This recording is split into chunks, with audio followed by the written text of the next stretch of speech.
Vous avez parfaitement raison de nous avoir choisis pour vous informer, messieurs et dames, bonsoir. Et donc voici les journaux.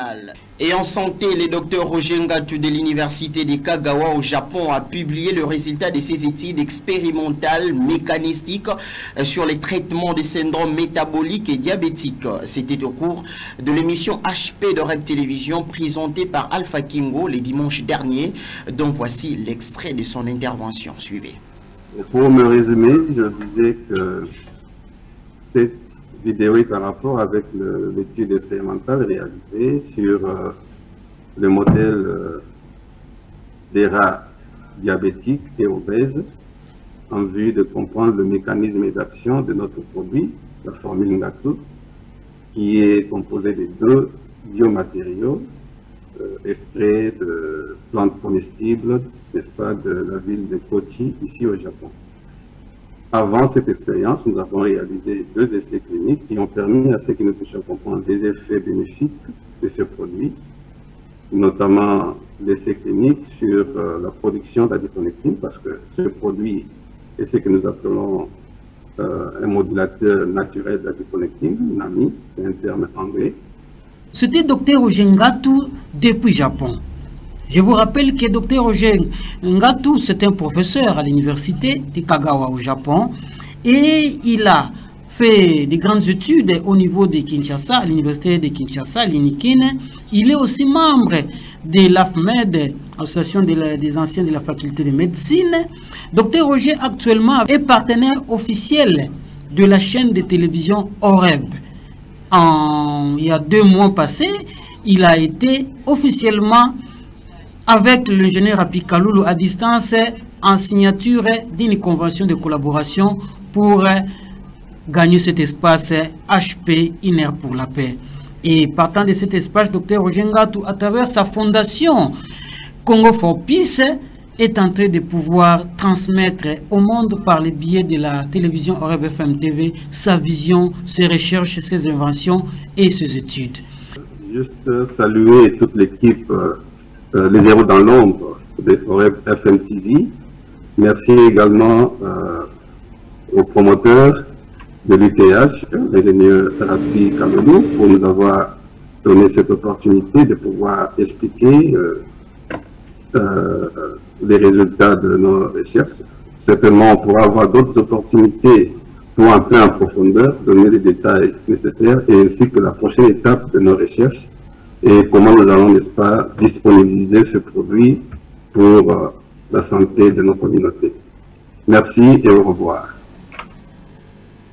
Je vous signale que le docteur Roger Ngatu va intervenir en direct de Kagawa au Japon lors de l'inauguration de l'université technologique OREB prévue pour ce samedi 16 octobre 2021. Parlons tout à fait autre chose dans ce journal. En séjour aux Émirats Arabes Unis, le chef de l'État et président de la République, Félix Antoine Tshisekedi Tshilombo, a visité donc le lundi 11 octobre 2021 la grande mosquée d'Abu Dhabi, presse présidentielle.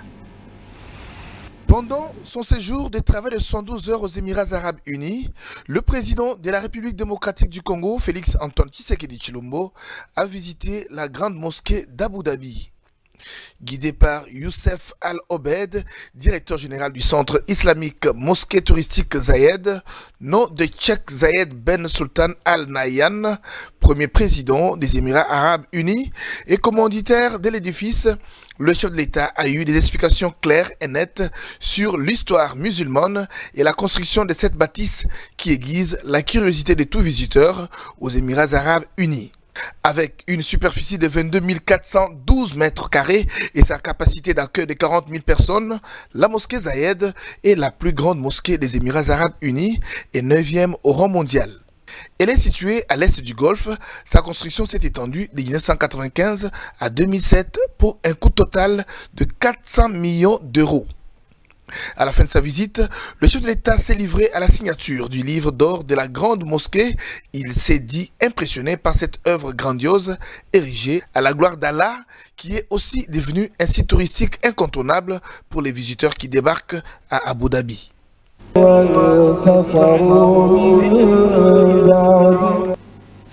Et une autre activité réalisée aux Émirats Arabes Unis, c'est aussi cette audience accordée au directeur général de la Chambre de commerce d'Abu Dhabi le lundi en début de la matinée à l'Emirat Palace Hotel. Une fois de plus, presse présidentielle revient. Les Émirats Arabes Unis sont très motivés à booster l'économie congolaise dans toutes ses dimensions. Cette déclaration est de Mohamed Elal Al-Meiri, directeur général de la Chambre du commerce d'Abu Dhabi, à l'issue de l'audience lui accordée par le président de la République, Félix Antoine Tshisekedi Tshilombo, ce lundi en début de matinée à l'Emirat Palace Hotel. Les Émiratis confirment examiner les opportunités qui peuvent être offertes par la République démocratique du Congo. Nous avons eu le privilège d'être reçus par son Excellence, Monsieur le Président de la République démocratique du Congo. Nous avons eu l'occasion de faire un tour d'horizon sur les opportunités d'affaires en RDC. C'était des échanges fructueux qui nous convainquent de motiver les investisseurs émiratis à venir dans votre grand pays qui regorge d'un grand potentiel. Nous restons aussi ouverts face aux divers secteurs d'activité dans lesquels nous allons investir. Juste après, le cortège présidentiel s'est ébranlé sur la route de la Corniche, direction musée du Louvre d'Abu Dhabi. Le président de la République, Félix Antoine Tshisekedi Tshilombo, a eu, avec toute sa délégation, l'opportunité de visiter l'immense bâtisse située à quelques encablures du port de Zayed.